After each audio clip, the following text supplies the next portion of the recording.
Hello, I'm Neil from London Planner magazine. We've travelled by Flute Network all the way to the Warner Brothers studio tour in Leavesden. This is where you can see sets from the Harry Potter film series, including the new Gringotts Wizarding Bank set. Here are 5 reasons why you should visit.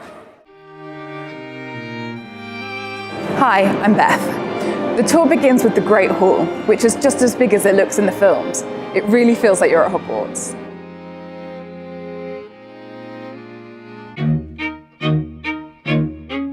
There are lots of costumes to see, including the Yule Ball outfits worn by Harry, Ron and Hermione in the Goblet of Fire.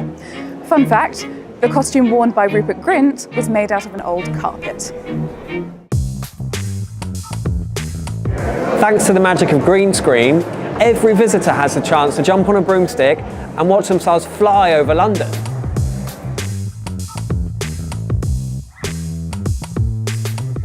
The tour's amazingly detailed model of Hogwarts Castle measures almost 50 feet across. That's the same length as 1.5 London buses.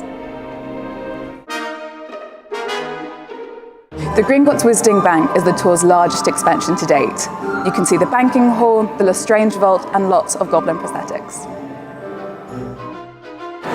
For loads more brilliant videos about London, don't forget to hit that subscribe button. And you can also find out lots of information for your London trip at londonplanner.com.